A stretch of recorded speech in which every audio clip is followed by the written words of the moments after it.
Yeah, keep going, man. Keep going, man.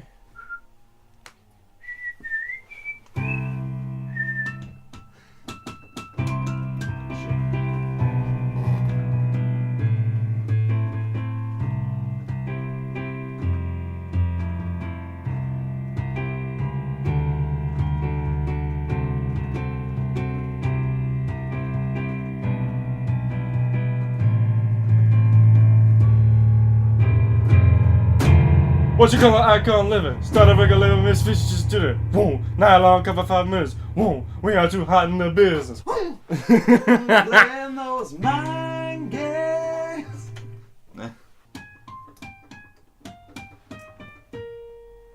Okay, let's actually start.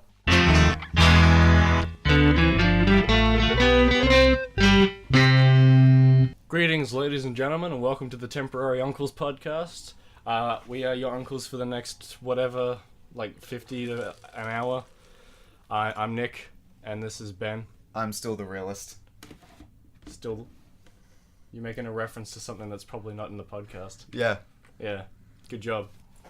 Because Nick had sent me an album just recently. Yeah. He had sent me an album by one of the foremost artists of our age. One that I was honestly surprised at. Like, I actually quite liked it.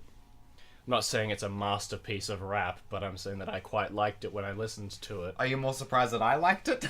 I am. I actually didn't know that you liked it because you kept shitting on it as we were talking about it. Well, I wasn't. Yeah, but with any piece, I'll usually start off with I thought it was really good on the whole. I thought for the most part it was great, and then I'll find 1,000 things wrong with it. But it keep in the background that I said that I enjoyed it. Overall, okay. I thought the instrumentation was good. I liked the music of it. Yeah. I think that Jaden Smith's voice gets a little tiresome at times. That's just the sound that comes out of his face. I can't help that.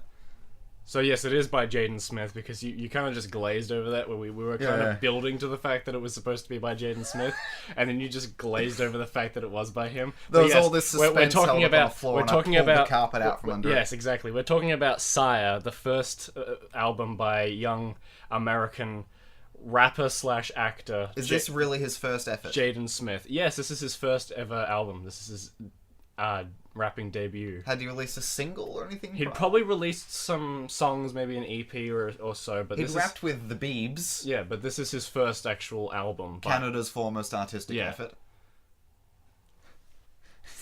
Really? Yes. You're going with that over, say, Rush or Jim Carrey? No, Jim Carrey hasn't got shit on Justin Bieber. Oh, God. No, yeah, disregard that. Yeah. Just imagine. Cut that. Just yeah. You want me to cut that? You don't want me to keep in the bit where you say that Justin Bieber is Canada's foremost musical effort? Keep in the bit where I say that I touched myself to Justin Bieber. Keep in that bit. What you should do is you should take that bit and then just insert it at some point later in the podcast for no reason. Yeah, I'll do that. Yeah, you should keep this and then bring it back. So the reason why I decided to speak myself as being the most genuine person around is because I noticed that there are a lot of young rappers that are obsessed with being the realist, or with saying that they are the most real, or at least spitting the truth. Yeah.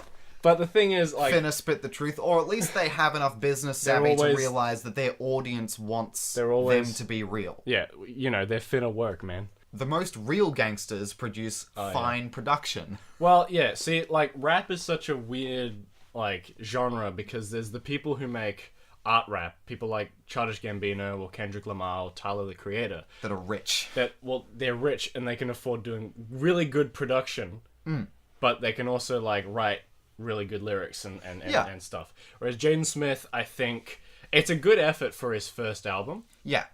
And I am kind of looking forward to hearing, like, what he does in the future. Like, as someone who's not a connoisseur of the hip hop, I would say that it was pretty good. And to be honest, this is actually my introduction into Jaden Smith as an artist, because I don't think I've actually seen any movies with Jaden Smith in them. I haven't seen The Karate Kid.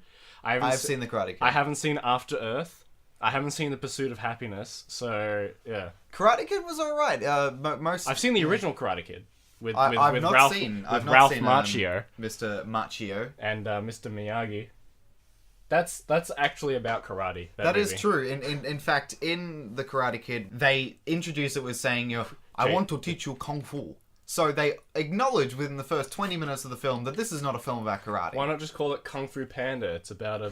I don't know. I don't fucking know. I was going to say something terrible. Terribly racist. I don't want it to be on. You don't want it to be recorded? No. Gonna say the N-word like you always do? What do you mean like I always do? Don't try to lie to the people listening to this. You say the N-word all the time, Look, Ben. I might be the realist, but I don't use that word. Don't lie to me, Ben. I'm not. You can't tell anyone about me being a huge racist. I just stink, man. You do. You smell really bad. Oh, I'm sweaty. That's why the window's I open. feel like Aaron Hansen. This is how Aaron feels. Yeah. Anyway, continue with what you were saying Right. about the realist So, people. like, hip-hop comes from a place where there were people that didn't have a lot of money, and they purchased equipment that allowed them to make music. SoundCloud rappers and shit. Like, that's what they're called. They're called SoundCloud rappers. You I know? was thinking more about, like, in the 80s when Oh, well, first yeah, existed. yeah. So, it came out of a place Outkast.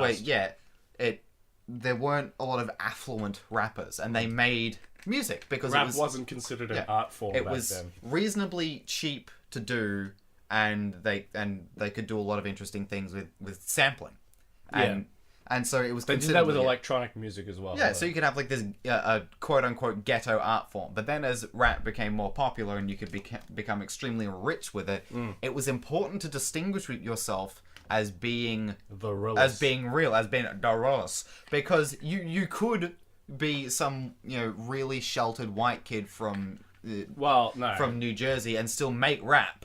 Yeah, you can, but like the rap with like the lyrics that actually reference like black stuff. But rap came from a place where it was about the struggle and about sort of lifting yourself up off the streets. So, but there's still the just because Tyler the Creator makes money off of it doesn't mean he can't actually rap about that kind of stuff, because he experienced it before he was a famous rapper. Yeah, no, but the fact that there was this origin of rap and then it got to a point where anyone could and did make rap, and you could be completely removed from the struggle, as it were, and still talk about it. Yeah. People felt, okay, I need to consume some rap which actually comes from a place, a genuine place. Yeah. And so the audience wants this. And so if you're a young upcoming rapper and perhaps raised in a really rich household, you've got to argue about why you are the realist. Because you might be considered, oh, this guy's rich, this guy's not Are you referring to Jaden Christopher Sire Smith now? A little bit, because he does talk about being the realist when he may not be. Well, the thing is, he may have had a struggle, but I'm sure that the struggle of, say, the Sugar Hill Gang or something probably isn't the same as Mr. Smith. The thing is that the album's more about his coming of age as an adult rather than his struggle with of course. with the police or growing up in the hood or whatever. But it's also like his struggle, air quotes, with trying to separate himself from his father's fame, And I think that's a really valid statement to make, because he comes from a place of extreme fame and wealth, and his dad is and probably will continue to be a much larger figure than he is. And his dad is the Fresh Prince, so he was also a rapper back in the day. So exactly, and he was a really big thing because he was this clean rapper. He was a really distinct entity back, and it was also in the time when Eminem was famous, and he was a rapper who, despite growing up white, also had a struggle. So, and that's where that he made it into his rap music, and that's why he's one of the more valid white rappers out there. Yeah, I'm not really familiar with Mr. Mathers, aside from his mother's pastor. He grew up quite poor. So he had quite a struggle growing up, and now he's one of the most famous rappers out there. So yeah, I just thought it was interesting that I've heard so many people refer to themselves as being the realist, and in fact, our friend Igloo Australia, who does talk about being a multitude of things, talk about being ghetto, about being hood, about being fancy, about being the realist. She's actually not. No, she's in fact none of those things. And another reason that makes her rap bad is the fact that she can't rap. Yeah. She's not good at it. It's the fact that she doesn't inhabit any of those things that she And claims she to has be. absolutely no self-awareness whatsoever. So there is an audience that says, look, I need to know that the person that I'm listening to is going to deliver genuine. some funky, fresh rhymes and isn't coming from a place that is so far removed from what I'm looking for. Because I think that a lot of people listen to a certain style of music because they want something specific. I mean, you can always listen to rap and just like it because of he's really good at rhyming and rapping, or like the production of the music's really good. You don't actually really have to pay attention to the lyrics. Yeah, to just like the aesthetic of it. Oh, exactly. That was the main reason why I actually listened to Sire by Jaden Smith, is because I found the song Icon while I was just... Because I kind of went on, okay, I'm going to listen to some more rap that I haven't actually listened to before. I listened to some Rich Chigga. I listened to a bit of Tyler, the Creator, the stuff that I hadn't listened to. And then I found, in the suggested videos, I found Jaden Smith's Icon. So I'm like, you know what? I'm going to give this a go. Yeah. Just see if it's any good. And I liked it. The music video is well shot. He's actually not that bad a dancer with his feet. His costume's a bit questionable, but the music video is it looks nice because it's shot in like the sunrise or sunset or something. The sky's all pink and stuff. Well, there's a lyric about that, about being in the sunset. So that's one of the things I was going to get to with my interpretation of the album Sire. In the shadow of Will. Yeah. The song, the music video and the song actually like caught me off guard, and the fact that surprisingly I actually enjoy this. This is quite good. It's oddly good. And so I saw, okay, this is a single off of his new album. So like a few days later, I went, okay, I'm going to listen to the actual album that this comes from. And I quite liked it. I was like, this is actually some good stuff. This reminds me of when I first listened to Childish Gambino's Because the Internet. And that was back in the days where I didn't listen to quite a bit of rap. Yeah. So it was like my introduction to this form of rap called art rap. Yeah. Which is, it's both good production, it's good rapping and stuff, but also nice production, and it's trying to tell a story. Like, Sire itself is art rap in that it's a concept album as well. Yeah. It's not just a collection of good songs. It's also a concept album. It's telling a story of this rapper called Sire, which is one of his middle names, but that's not like the reason why it's called Sire. Yeah, I think. But the character of Sire is like a rapper who got shot by his ex-girlfriend, and now he's stuck in limbo.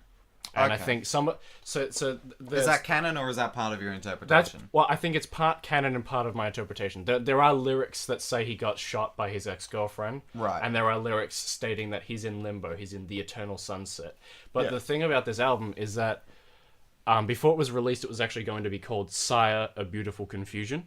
So which is why I'm thinking, okay, maybe some of this confusing material is intentional. So maybe the fact that some of the songs come from a point of view where he is alive. Some of the songs come from a point of view where he is dead. Some of the songs are from Jaden's point of view. Some of the songs are from Sire's point of view. Some of the songs are from no one's point of view. Some of the songs are from everyone's point of view. And I think it's deliberately like that. It's like a play with multiple characters being played by Jaden Smith. My least favorite song is obviously George Jeff, just because it just. I don't know. I'm not a big fan of it. It just kind of doesn't. The rhymes don't really link with the music that well, and it's kind of. And I mean, there might be a context to the song that I'm missing, but it's just like production-wise, I'm not a big fan of George Jeff. I like the title, George Jeff. I saw it in there, and I thought, okay, what is this gonna be? And I used to think that about Batman, but then Bam. Yeah, like the chorus is a bit weird, Batman, Batman, Batman, but it's actually just a song about Batman, but also relating to Jaden Smith himself in that he's rich, but now he's got stuff going on. I had the Gucci-related PTSD hearing that. God. I was thinking, is this just going to be one word for the entire song and nonsense? Like but Panda? It wasn't. Like I was thinking, Panda. Panda.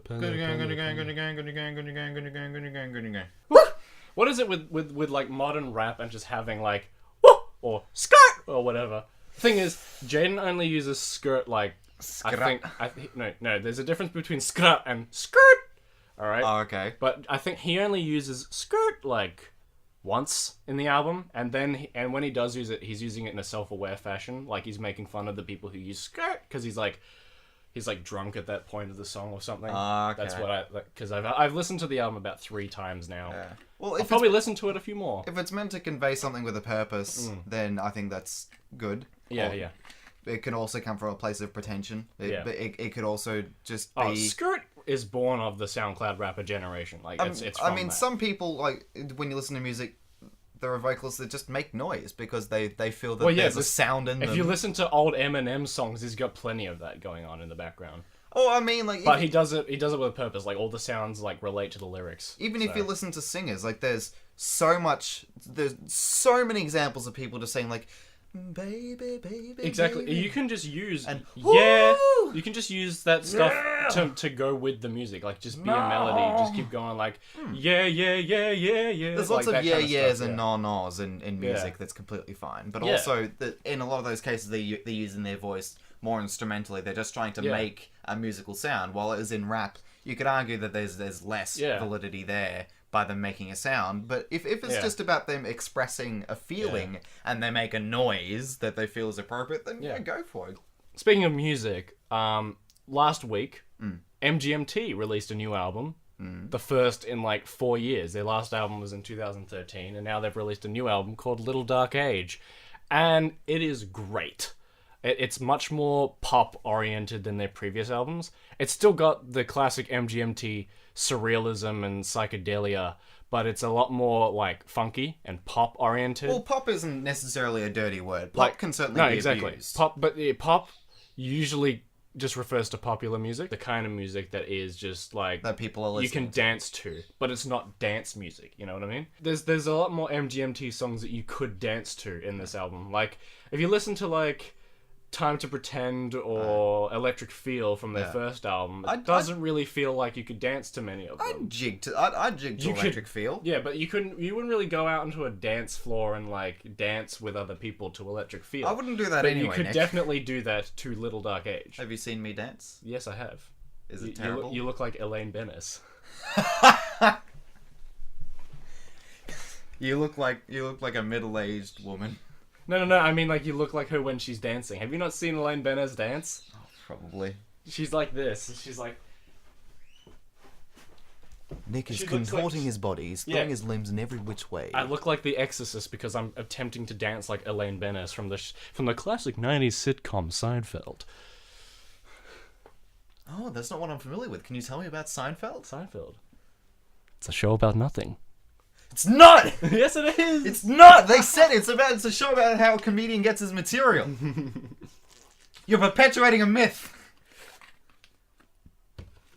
You're spreading myths about the Jewish people. If you burp into my brand spanking new microphone one more time, Nicholas, I'm gonna circumcise you right here. We forgot to mention. New microphone, ladies and gentlemen. New microphone. If you happen to notice how this one doesn't sound like shit, like the third episode, this isn't an unlistenable nonsense. Well, the third episode isn't unlistenable, but it is absolutely the worst audio quality I have on my YouTube channel. It proves difficulty.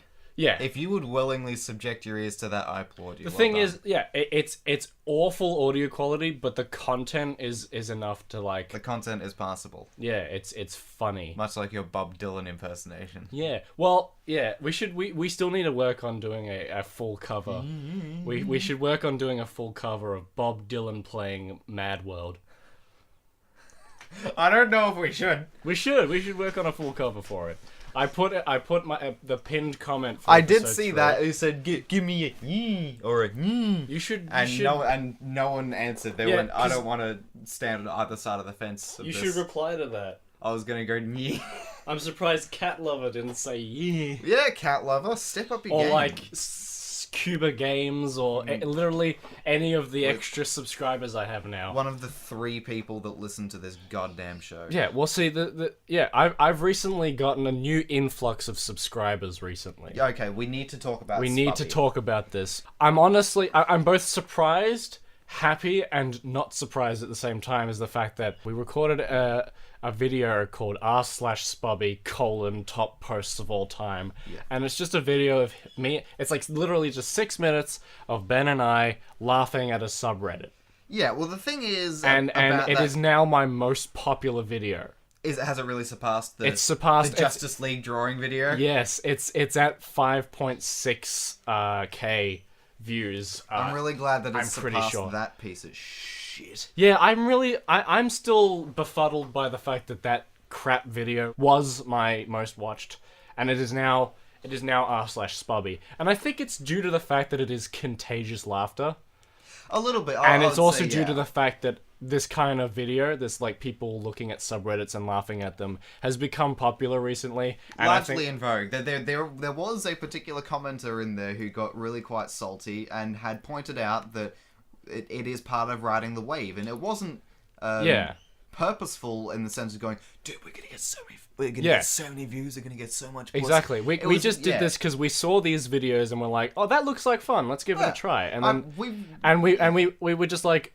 well, we wanted to give it a try because it's kind of like that Google Feud video we did. It's just us laughing at nonsense for about 17 minutes. Yeah, but that is an enjoyable thing. Like when people seem to lose it is certainly enjoyable. Like I'm a big fan of Game Grumps and watching or Only Plays and Only Plays especially. Just because of whenever watching they lose their minds and just become hysterical over something which can be quite benign, I think is enjoyable. And so looking at this at sort of the shit post that is Spubby had potential. And also there was a lady who had gone through and done multiple videos, many videos looking at shout out to Hey Beeps. She's a funny lady. Hey Beep.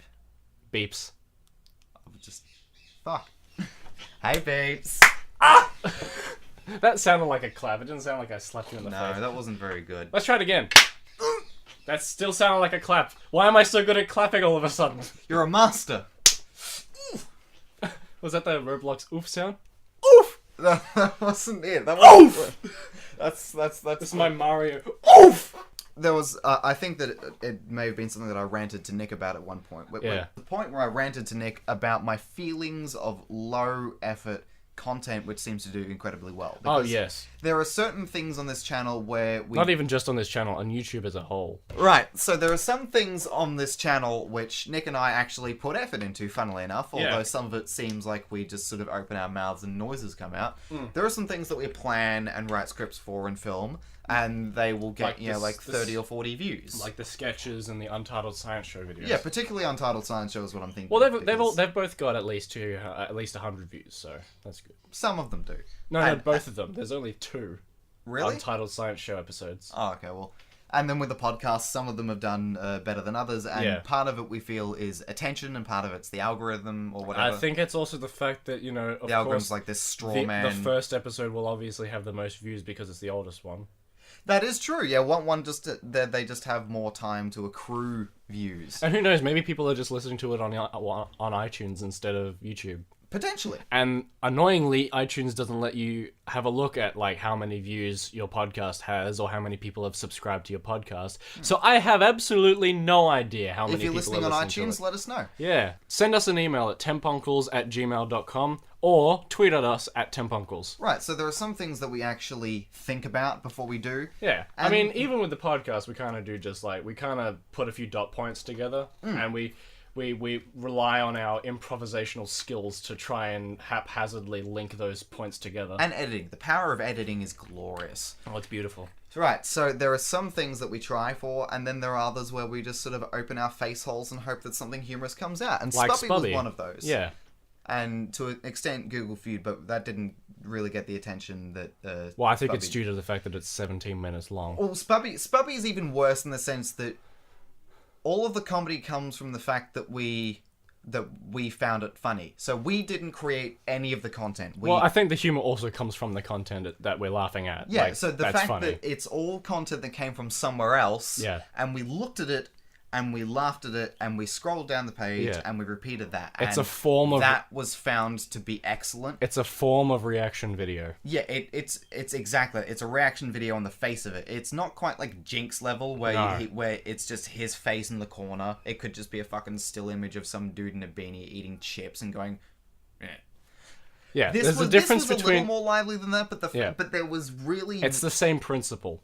It was very much a low effort post, and that bothers me because because it was such a low effort thing and received so much more attention than anything else. Everything else. And I think, not that I'm I'm not thinking, complaining that the fact that it got so many views. I have no right to complain about the fact that this video is doing well. Because you've benefited quite well. I've benefited quite well from this video in the fact that, well, I mean, and I'm not at all embarrassed by this video. I'd probably go back a few years from now. I'll probably go back and watch it and find it quite humorous. Oh, but, yeah, like I'll send it to people sometimes, and I don't usually, share a lot of the content that I'm featured in. Which you probably should, just because, like, you'd be like, hey, I made a thing. Please oh yeah, like give it a go. when I do the podcast, I'll link it to people that I know that actually fucking listen to it.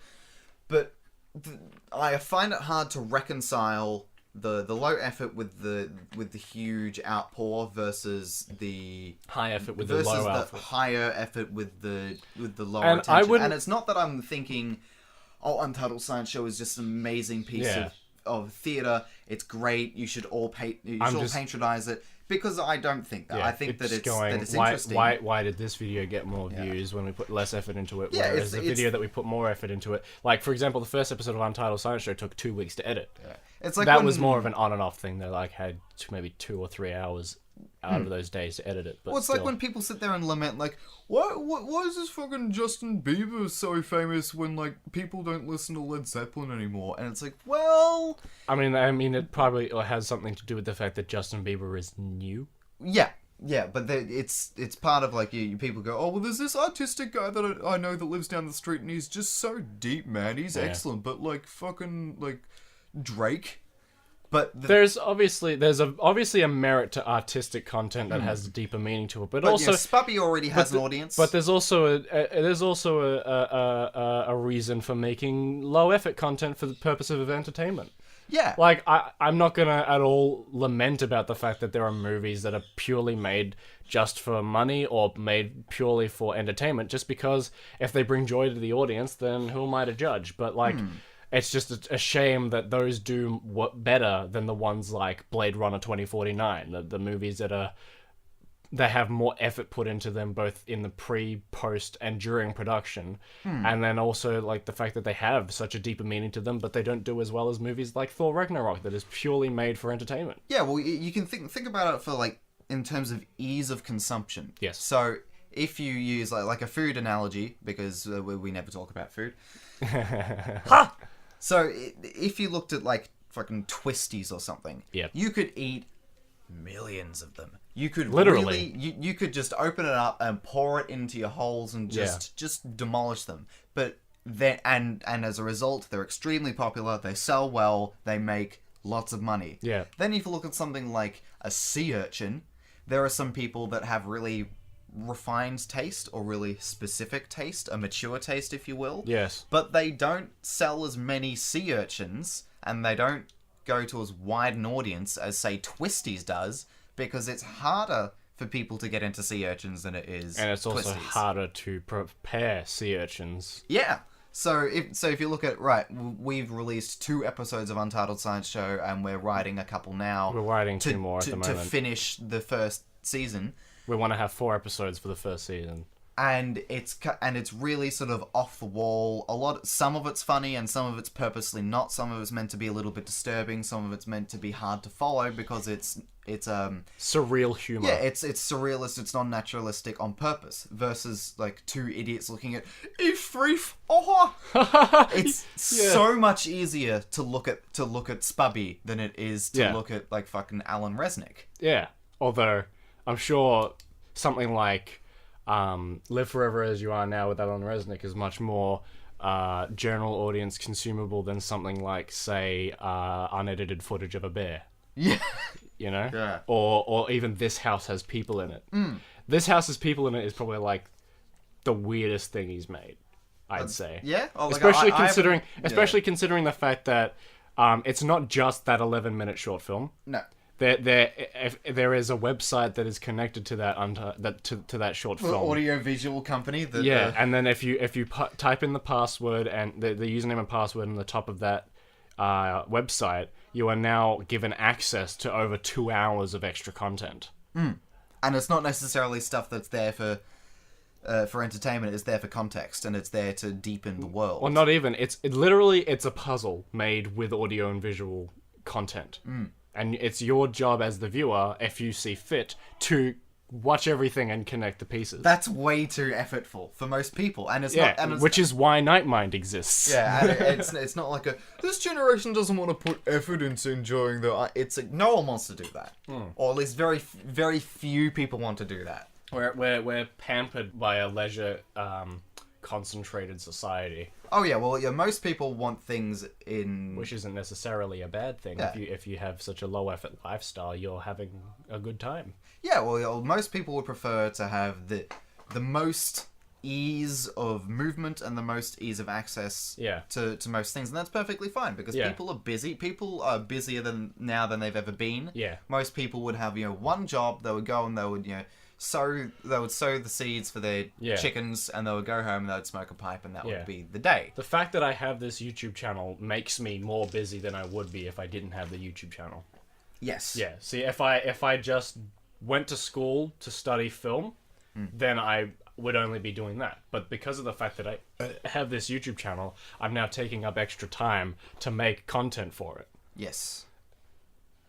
And one thing I was going to say earlier that I didn't get a chance to, because we went off on that conversation, was like, I'm not at all complaining about the fact that Spubby got so many views and that I got a whole lot more subscribers over this video. Like, I'm amazed. I'm like genuinely happy. I think it's great. At the fact that like I've been struggling to hit 300 subscribers for like the last 2 years, and now because of one video, I went from 297. Like, I was so close to hitting 300. I went from 297 to 360 in one day. Yeah. And now I'm at 400 and I think 50 something at the moment. Possibly. I might even only be at 430 something, but still. Like, I recently made that video where I celebrated getting 420 subscribers. You got the weed number. Because haha marijuana. But yeah. But I think the only thing I'm complaining about is the fact that these extra 100 and so subscribers haven't been checking out like my other stuff. Like, I'm looking at the numbers of views and they seem to have gone up maybe 1 or 2 times. Like maybe a few of those extra subscribers are actually watching my other content and not just hitting replay on the Spubby video. Yeah. But I mean, of course, a lot of them have probably subscribed to the channel because of the Spubby video, thinking, oh, maybe this is what he does. And then they saw that it's not all r/expand dong. Yeah, exactly. Which we might do in the future. And the thing is, like, how many of those people would actually listen to this and hear me complaining about the fact that they're not watching our other videos? So... Well, I would say that the audience that is attracted to Reef is not necessarily the same audience that wants to listen to a 45-minute plus podcast. Yeah, or even those are two different. Or audiences. even just watch Tuesdays with Nick. They're very different. Like, they might be the same type of comedy, but they're very different kinds of content. Yes, I would agree. I would also recommend that if you are new to the channel and you're somehow listening to this podcast for whatever reason, that you please don't go and check out my stuff that is older than 2014, please. Except maybe the comedy sketches. Well, what happened in prior to them? What did? It's just the fact that my content is just not as good before 2014. Oh yeah, well it's expected. I mean, to get it's better not like I didn't put any effort into it, but it's just the fact that, like, and also back then, those were the days when it was culturally acceptable for a boy to watch My Little Pony, for example, which I did, but that was because it was a good show. I stopped watching it not because of the stigma that was the brony culture. I mean, the plot is so rich.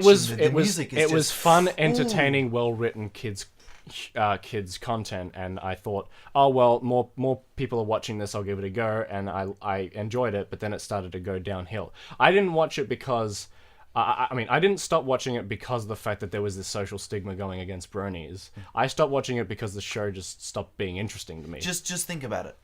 Hannibal Lecter, Lou Bloom. Oh, shut up. Rainbow Dash. Shut up. Okay. I'm not saying it's a high art. I'm saying it was fun entertainment. I know. And it was easy to access because all the episodes were uploaded to YouTube. It was easier to watch than something good like Adventure Time or Regular Show. It's like Twisties. Yes, exactly. MLP is Twisties. Yeah, I don't think the episodes are still... I don't even think they make the show anymore. Delicious cheesy ponies. Hashtag dwarf talk. Delicious cheesy dwarves. I should now accentuate the fact that I do not watch My Little Pony anymore. Did it go downhill? It did. That's why I stopped watching The it. first season was just so much better, and then it got like they sold out, man. It's just not the same anymore. It's like the Bing Bong Bingus, and like, I would argue with you, but that is actually a genuine like thing that happened. Is And the show became way too commercial. They just did Bep Zoopal too many times, and I couldn't watch it anymore. And then, Well, yeah, exactly. It's the reason why like you and I were talking about The Big Bang Theory last episode, and the fact that we stopped watching it because it became crap. So yeah, well, and also we grew up. Yeah. That's the other reason why I stopped watching the show. It's another reason why I don't watch, like... I'm trying to think of cartoons that I used to watch that I stopped watching because of maturity. I think Ben 10 is one of them. Yeah. I could probably go back and watch the original series, but I probably wouldn't watch... I stopped watching the newer versions of Ben 10 just because, one, I think I got a bit too old for it. Yeah. I lost interest in the show. And you wouldn't at all make fun of me for saying that because it's Ben 10 and not My Little Pony. Yeah. Well, that's the thing. Shut up, bitch. I'll slap you. Why are we talking about this on length for this podcast? Because it's important. I have other points to make. Okay, it's important. We're talking about maturity in art, and that's like, you know, it's a show that when you get older, you just stop watching because it's a show made for kids. Well, that's a big part of it. And teenagers. Is that you're being a cartoon, people look at it and go, right, I'm going to look at it at face value, I'm going to look at the aesthetics and decide if I like it. And they go, ew, horses, yay. And so if you were older and you went, okay, I'm really going to give the show a go, you would probably look into it and go, hey, this has got themes that I identify with and I enjoy it. So I'm not one of those people. I didn't really watch it. Yeah. However, I imagine that a lot of the adult viewers that watched it, or older male viewers that watched it, sort of went, hey, this is not bad. But and then there was considering it's a cartoon and therefore supposed to be for children, a young boy will look at it and go, shit. Exactly. But the thing, and just another thing that happened was that it's one of those shows that just had the fan base got so big that it then became problematic, and then you had people that started making indecent art about the show, or they made like creepypastas, or they made the fandom hard to access for the show's original target audience, which was small female children. It became so big that it was then ruined, as a lot of different things are. Especially cartoons. It happens a lot to cartoons. Because you have both a really juvenile audience that will fight tooth and nail for some sort of thing, and there are a lot of people that make really just sort of immature statements about it. We were talking about this on the Proto podcast, and that a lot of the times fandoms get so big that they become problematic. Like the fucking Rick and Morty situation. Yeah, Rick and Morty. I'm so glad it didn't happen to Cuphead. I'm so glad.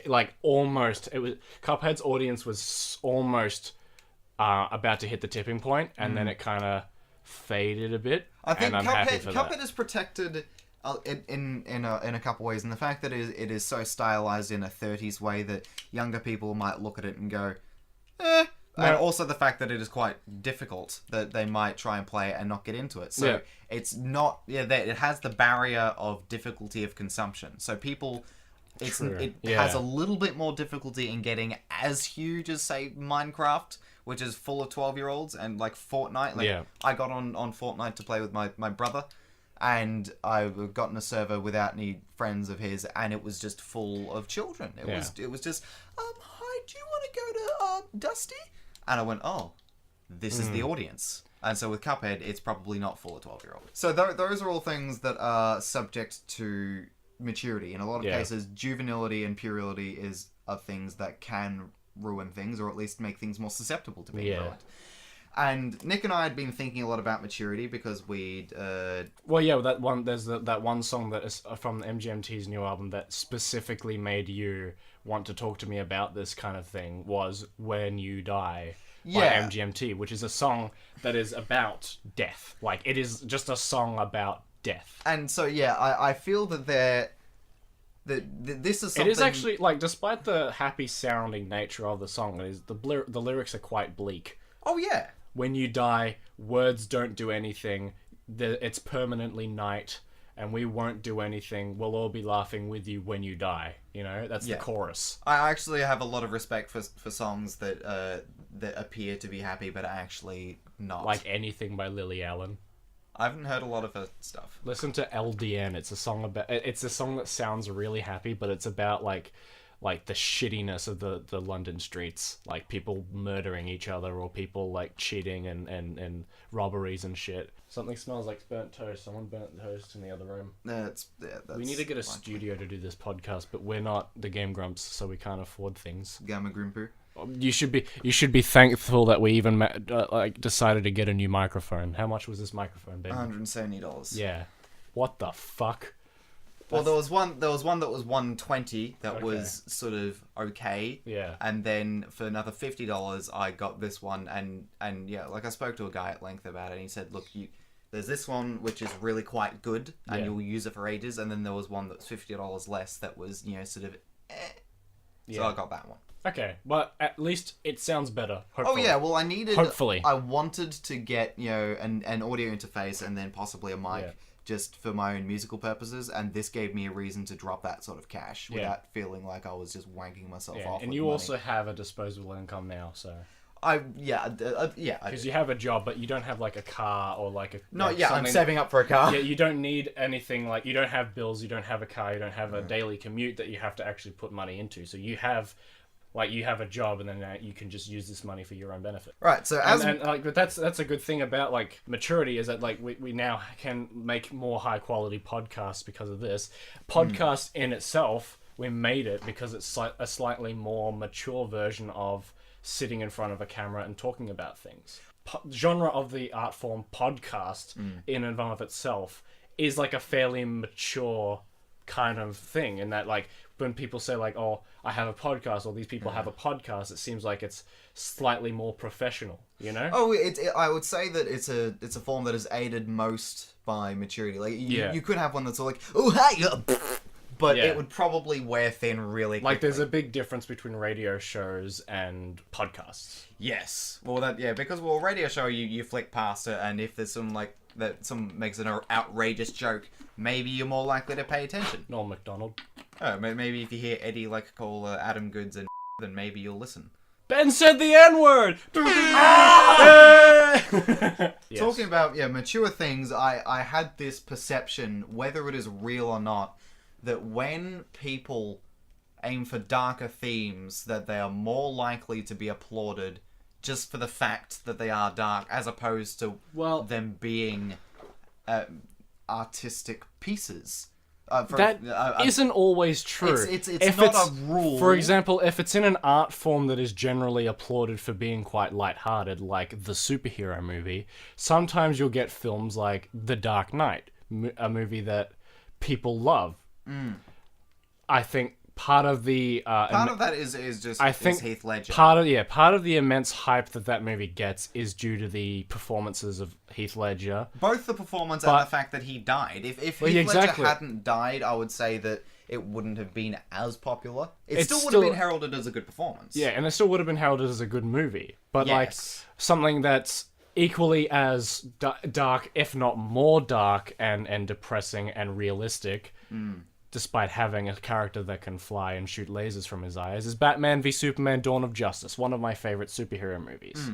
And I'm talking about the ultimate cut. The theatrical cut is worthless. Only watch the 3-hour cut of the movie. Do you really think that there is such a huge difference between the two? Yes.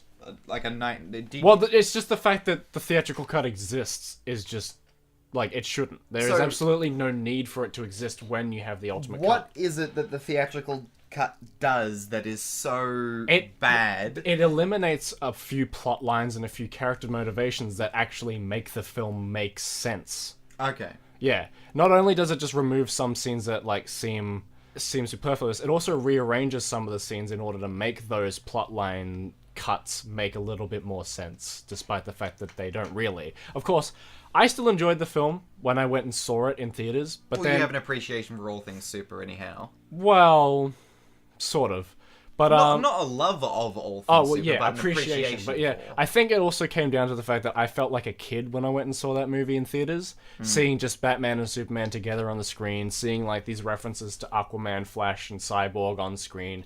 All this stuff just kind of made me feel like a kid again. But then, as I watched the movie more times, namely the ultimate cut of the movie, I appreciated it more for its artistic value and for its writing and editing and cinematography and all that stuff. And I've seen the movie multiple times, many. I've seen it like maybe 5 or 6 times now, and it's just I love it, and I think a lot of people who dismissed the film because of its bad ratings. Yeah. A lot of people did that. Like, see, because this movie didn't do well because of the fact that they released the theatrical cut. They saw that people said it was bad, and therefore they exactly it was bad. Bandwagon hatred is something that happens a lot. People like to think that it doesn't, but it happens a lot. As soon as something is given bad ratings, you'll immediately get people who haven't seen the film with an opinion of it. With an opinion of it, exactly. And it also happens with like a movie that just has a social stigma of it being like, why did they make this? Or like, what is the point of this? Like the Ghostbusters remake. Now, I'm not saying that movie's good, right? But it's probably not as bad. Exactly. I'm not saying that it's good and that it doesn't deserve some of the hate it gets. But the thing is, it's a bad movie, right? But I 100% disagree with all of the fans who went and gave it a 1 out of 10 on IMDb before the movie came out. Before having seen the movie. That's poor form. And the people have been doing that for Black Panther now. Really? Which is absolutely abhorrent. No one should be doing that for any movie. I completely disagree with anyone who subscribes to the idea that I can judge a movie without having seen it. Of course, there's 2 different kinds of judging a movie without seeing it. There's the one where you judge it going, that doesn't look like the kind of movie I would enjoy, so I'm not going to watch it. Yeah. And there's the kind of person that goes, I haven't seen that movie, but people say it's bad, so I don't like it. Or well, I don't like the look of this movie, so it's a bad movie. I think it's perfectly okay to disagree with the synthesis of a film. For example, when I talk about the new Star Wars films, as I'm wont to do, I disagree. I'm surprised we've gone this long without talking about Star Wars. I'm really impressed with us that it's taken us an hour to get to Star Wars. So I disagree with the fact that they decided to make more. However, having not seen, say, number 9, I cannot make a comment on the quality of number 9, even if I disagree with the fact that it exists. Okay. So you can look at it and go, Ghostbusters was perfect. I don't need another Ghostbusters. How do you just people like to forget that Ghostbusters 2 exists? Yeah. That was crap. You can disagree and go, I don't want Harold Ramis, I love you. People can do that. Yeah. But I think it would be unjust to go, I'm giving it a 1. I haven't seen it because you haven't seen the film. Like, you don't know the quality of the film. I can say that I don't want to watch The Greatest Showman because it just doesn't look like a film I would enjoy. But I'm not going to go and say, this doesn't look like the kind of movie I enjoy, therefore it's a bad movie. If you say it is a bad movie and you haven't seen it, well, you're an idiot. But if you go with a kind of... But the thing is, I'm not judging it because it's a musical or because... Like, I'm going by this very specific movie. I also, because I also don't like people who judge a movie because of the genre that it's part of. Yeah. Like, going and just immediately dismissing a movie because it's a romantic comedy. Or immediately dismissing a movie because it's sci-fi. Like, because of the genre that's in, like... As if anything from that genre is automatically bad. Yeah, exactly. Like, of course you can dismiss the movie because of that specific movie. You could watch the trailer and say, that doesn't look like a good movie, I'm not going to watch it. Yeah. You can't go, this looks like a bad movie, therefore it's a bad movie. Yeah. Of course, like, I'm still finding myself watching trailers for bad movies and going, oh, this looks crap. But like for anything with Adam Sandler in it. It's Pixels. Well, the thing is, immediately Adam Sandler, watching the trailer. Well, the thing is, when I watched the trailer for Pixels, I'm like, okay, I'm gonna give this a chance. I was gonna watch it anyway because it looked ludicrous. I was gonna watch it because, well, see, I was looking forward to it until the second trailer came out, and then I'm like, okay, this just looks like an Adam Sandler movie. And I had seen the short film. That was the film was inspired by, and I liked it. That's the thing about like maturity in art, is that like you can make. Like Adam Sandler, there was a point in time where it seemed like, oh, maybe he'll start making more mature films, and then immediately right after he'd finished Funny People, he started with Grown Ups, which just went back. I'm not saying Grown Ups is a bad movie. You like that movie, don't you? I actually have a really soft spot for Grown Ups 1 and 2. I liked the opening of the movie where they're all just riffing on each other for 10 minutes. Dumb. But it's a stupid film. I'm not a fan of it. Yeah. I think it's a bad movie. I think that's because I've seen it. I think they're enjoyable. Like it's part of like, I think they're sort of low effort, but I think that they're fun. Yeah. But as I was saying, is that it seemed like, because he made a movie like Punch Drunk Love. He made Click. Click is excellent. Click is good. And then he made Funny People, which is also quite good. And then he made Grown Ups, and then went back into the pit of doing movies like Big Daddy and like movies like Jack. I think he's currently in his like worst spot of his career. Movies like Jack and Jill, Pixels, The Ridiculous Six. Movies like this. He's currently in like the worst spot of his career. I'd be curious to know how many of these things came from him. Whether he approached the studio and said, "Look, I have an idea. I think I'm gonna be in a thing and like video games," or whether a studio approaches him and says, "Look, we want you to be in a film because it'll say Adam Sandler on it, and we'll make money." And he'll go, "Well, now I've got a nowadays he's currently going into that point where putting Adam Sandler on a movie won't immediately get it 1 million tickets." So the thing is, because of his reputation now as both lovable historical goof and also terrible filmmaker, people want to see what is Adam Sandler doing. Yes, there is. Is he making a return? Is he making just a shit? There is this thing that I do not approve of, is people and going and seeing bad movies when they know that they're going to be bad in theaters because it supports the film. Because it supports the film. Yeah. You've got people going and seeing the Emoji Movie in theaters. Yeah. Not realizing that you're paying for the money. ticket, you're giving them money. Maybe it's the more Emoji forgivable Movie. after about 5 weeks, because in the opening weekend the studio gets like the majority of the ticket money. But after I think about 5 weeks, the money is split 50-50 between the theater and the studio. Oh, okay. I think it's about 4 or 5 weeks. It's then split 50-50. Well, there's an interesting point. Which is why the opening weekend always makes such a big deal, is because that's when the studio gets the most amount of money from ticket sales. Well, it also drums up all the attention. If something opens poorly, people aren't going to talk about it after 4 weeks. Yes. But if it open up with a bang, people will continue to talk sometimes about a movie can open poorly and then have more people go see it afterwards, like Justice League did. Which was surprising, because Justice League got very mixed reviews. It didn't get great reviews, it didn't get poor reviews, it got very mixed reviews. Oh, mixed is that's sort of controversy. So then people will go, "Oh, well, I heard," or some people said this and some people said that. I need to find out for myself. Well, Batman v Superman also got... people like to say that it got awful reviews, but actually, when you look at them, the reviews were actually very mixed. But with Rotten Tomatoes' shitty algorithm, it put a lot of the mixed reviews as a thumbs down. Right. Therefore, putting the overall percentage down to 27%, when realistically, something like Metacritic gave it a 47%, gave it a 47 out of 100, which is closer to 50%, which means mixed reviews. Yeah. Metacritic doesn't take the review and put like a 5 out of 10 as a thumbs down. It will put the 5 out of 10 as a 5 out of 10. Right. And then go with... So Metacritic is actually... When you're looking at critic reviews, Metacritic is a better place to look at than Rotten Tomatoes. IMDb lets literally anyone... as long as you have an account on Facebook, Google, Amazon, or IMDb, you can put a rating in. You can make a review. Look at... You know the meme... Somebody touch on my spaghetti! Yeah, I'm familiar with that. That came from a short animated film called The Three Bears. Yeah. If you look at the IMDb page for this short animated film called The Three Bears, made in 1939, you'll get the majority of the reviews as memes. Yeah. I hate this.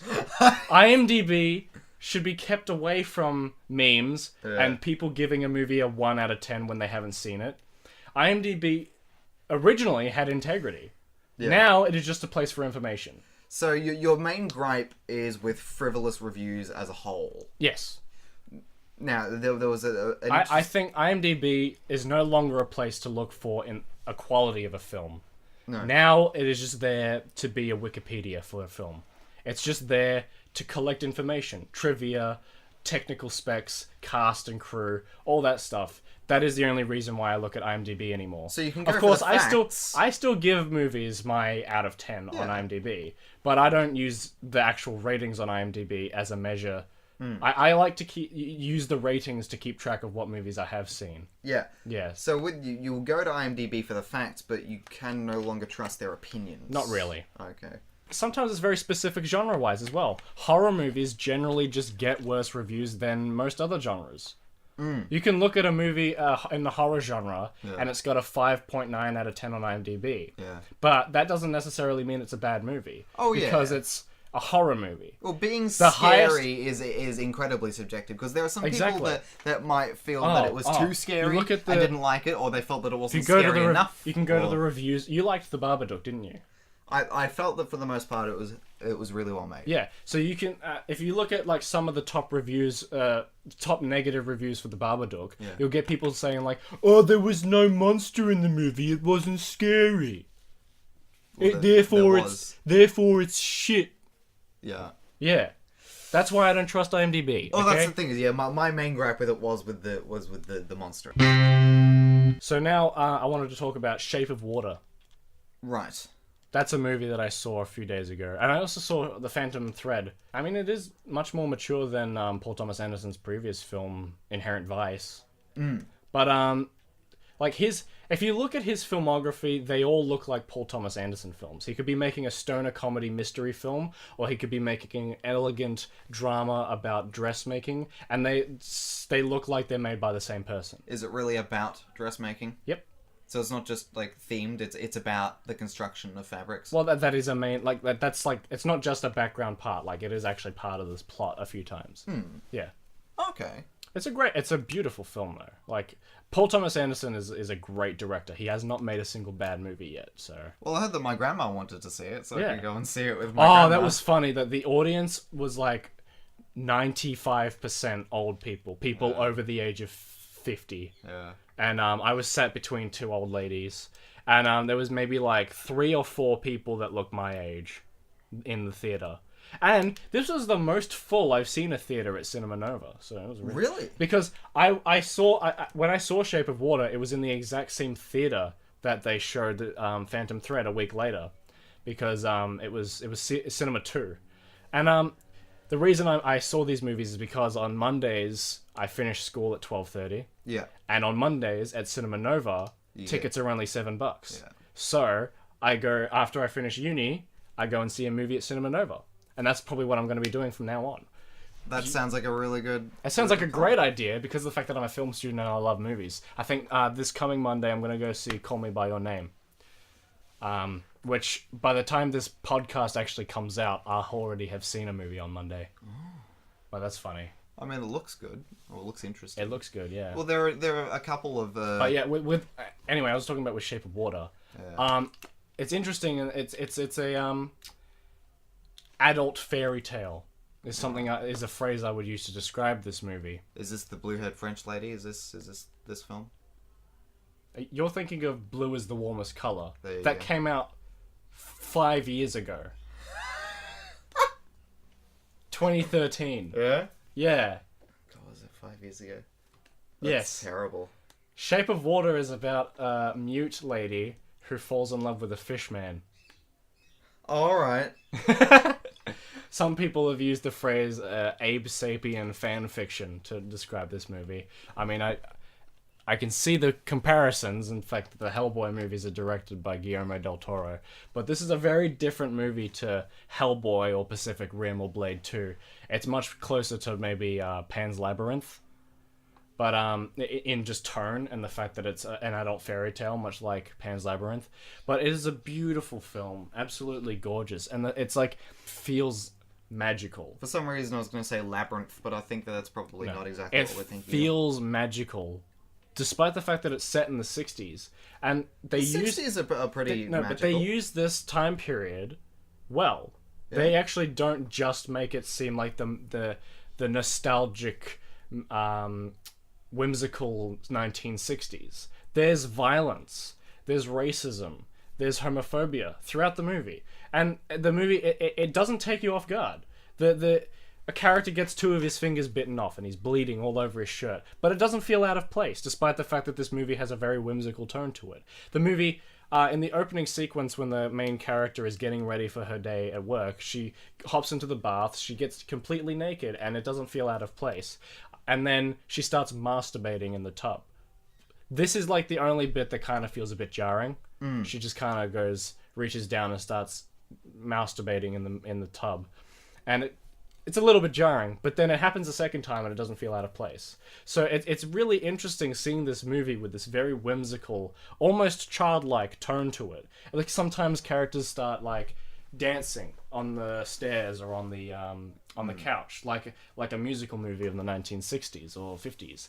But then in the next scene, a character will have like a massive slash on his chest, and yet none of this violence, swearing, or sexual stuff feels out of place in the movie. You know, I find and it's a really interesting movie to watch because it feels like such a fairy tale, but it's so realistic. I'm genuinely fascinated in the way that you're talking about it because of the way that you're describing how everything sounds just integrated into it. And in part, the first film that I was thinking about when you started talking was Suburbicon, where you were saying, okay, well, it's set in a different time period in the 60s, and that things are integrated, you know, as far as the way that it looks and the way that people behave. It's not, there aren't separate incidents of, here is the racist bit, here is the homophobic bit, here is the bit where we highlight how everything is strange. They don't, like, racism is a bit of like, they have a bit of racism kind of, like, as the plot, and the fact that this is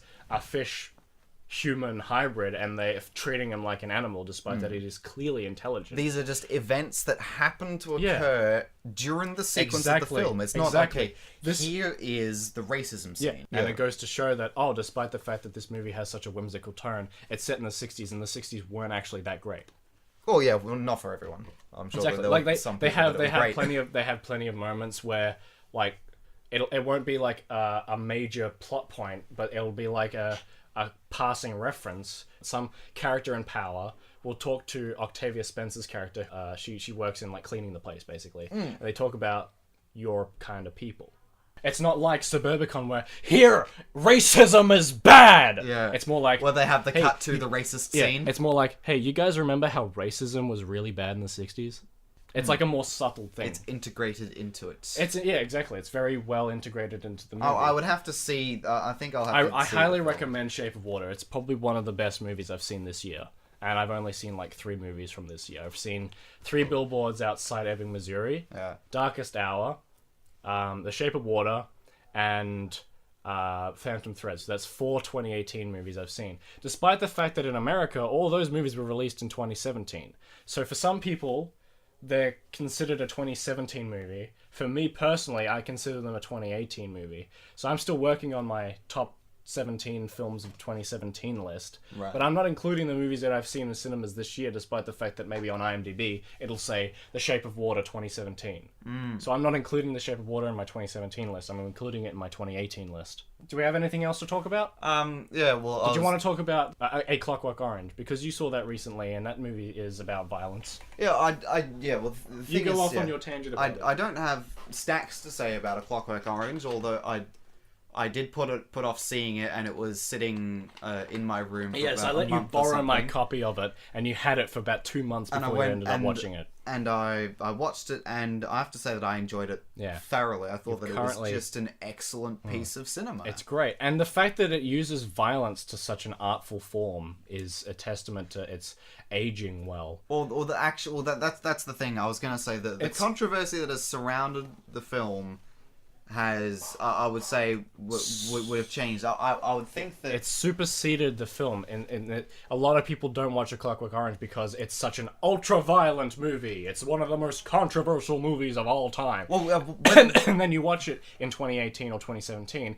and it's like, this violence is actually very tame in comparison to movies that come out nowadays. I would say... I'd say in the actual violence that is shown on screen, it is actually quite tame in comparison to some action movies. But the actual context of the violence hasn't changed. It's still very controversial and very context adult. can't change because it's still in the film. Exactly. So but the actual violence and there's not really that much gore or in the movie. It is there. Well, the actual violence, for example, if A Clockwork Orange were made nowadays, then the scene where he crushes that woman's head with a giant ivory penis. Yeah. That scene, there's 2 ways that the Clockwork Orange would be made nowadays. That's what I was thinking. Let me talk. Yeah. In 2017 or 2018, like, you'd either have the weapon wouldn't be a giant cock, or like these are just the two changes that would happen because of the fact that we are so sensitive to sexual material nowadays. Yes. The weapon probably wouldn't be a giant ivory cock, No. and we would probably show her head being like smashed. Yeah. Whereas in that movie, it shows it coming towards the camera, and then they do some smash cutting to these paintings that are on the wall. Yeah. Well, yeah. Paintings of vaginas, no less. I agree.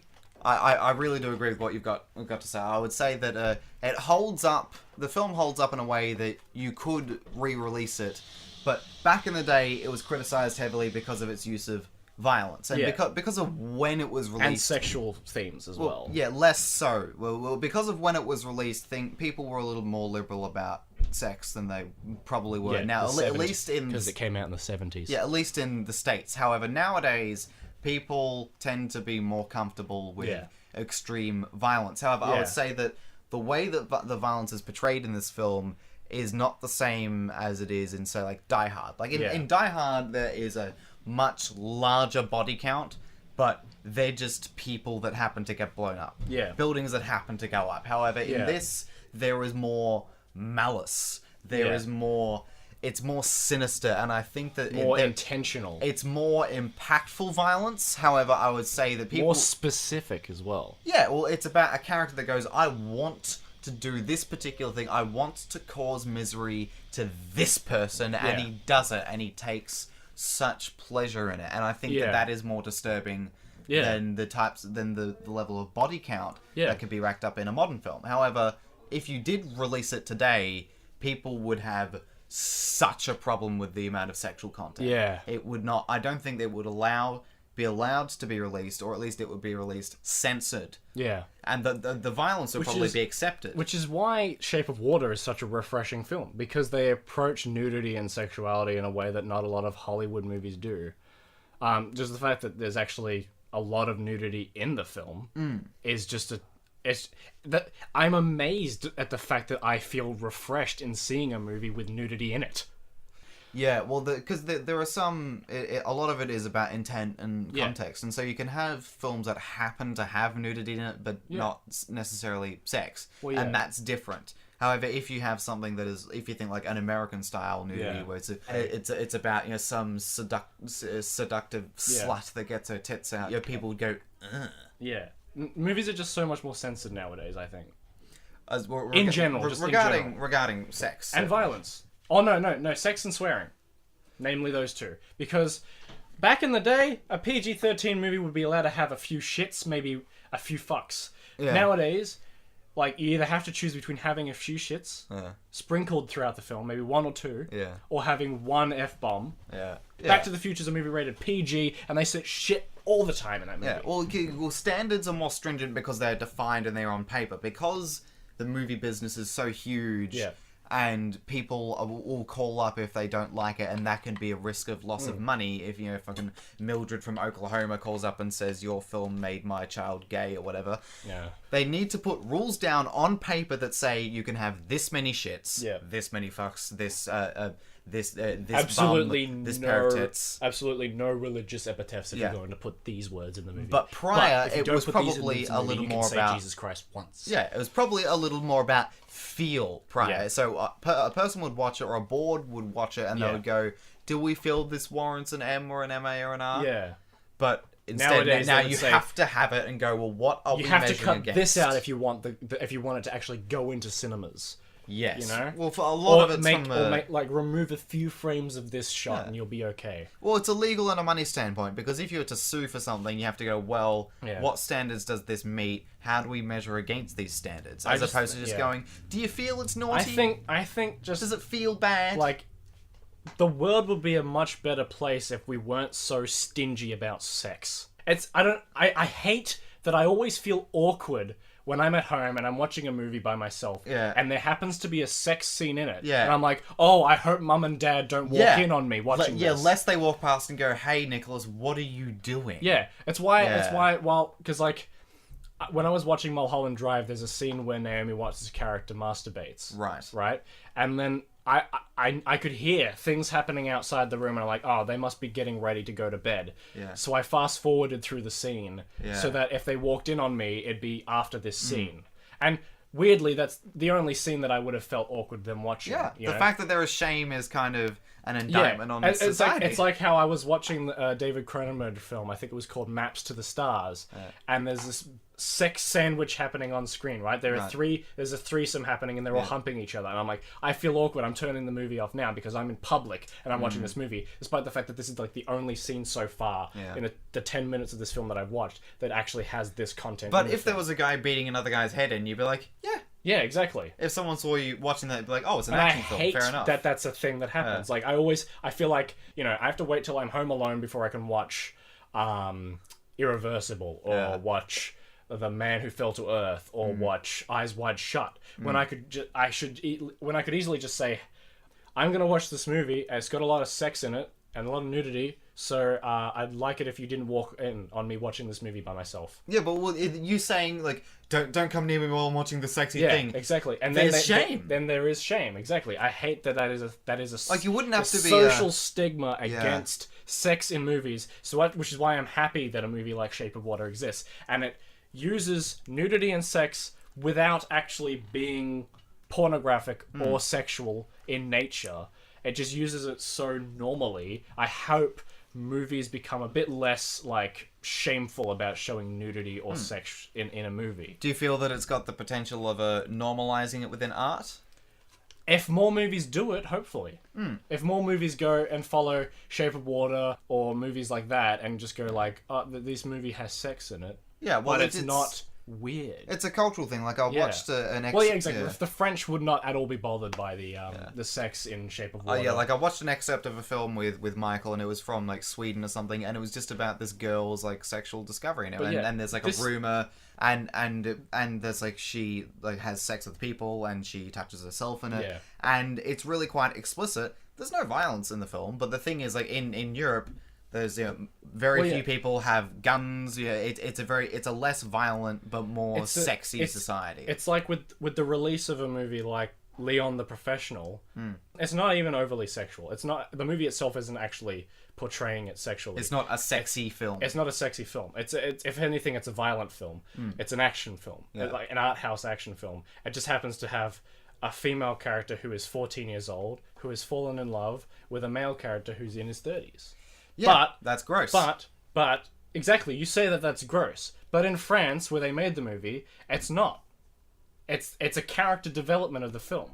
Oh well, like she doesn't want to have sex with him. She just loves him because he saved her life. Well, it's a sort of Stockholm syndrome in the fact that he's a good guy, though. Oh, okay. And she's like, but she's not like. It would depend on how they portrayed the relationship. Like exactly. They don't portray the relationship in like a Lolita-esque kind of way. Yeah, it was just that she has great affection for this person because he did a service. Exactly, for her. it's not a father-daughter relationship kind of thing though. It doesn't feel like that, but it's not a sexual relationship. It's if anything a romantic relationship, but he obviously doesn't want anything to do with it. It's only her that wants. Oh, that's interesting. Well, that creates a dynamic. But exactly, that kind of relationship will not at all be frowned upon in France or in anywhere in Europe. But I feel in the States. But the movie was very shaky when they were releasing it in the States because of that kind of relationship. Because there may be a perceived pedophilic theme, even if there isn't. Which there isn't. Exactly. Yeah. Yeah. There's the report that came out in the '60s, and it was like. This report says that 80% of all American males masturbate. What does that say about our society? Yeah. And it was like, well, it shows that 20% of them are liars. Yeah, exactly. And I think it's also quite a religious thing too, is that there's obviously all these people, a lot of people grow up with this religious stigma that sex is bad. Well, John Harvey Kellogg? No. Well, John Harvey Kellogg was Is he the guy who made Kellogg's cereal? Yeah, he's... He is? Yeah, he's behind Kellogg's. He created cornflakes as a way to stop masturbation. Yeah, because he believed that a bland cereal would make people less horny, and he's the reason why most American males are circumcised, because he believed that it was a deterrent, that people would stop touching themselves if they were circumcised. Okay. Well, I think that about does it for this episode. I think it's a good time to end. Ben, do you have any final words? Ladies... Gentlemen, go fuck yourselves. Literally. It's good for you. Well, you heard it here first, ladies and gentlemen. We have been your temporary uncles for the past hour or so. Follow us on Twitter at tempuncles. Send us some viewer emails at tempuncles@gmail.com because we haven't gotten any of those yet. None. That's about it. You can Finished. We'll see you next episode. Bye.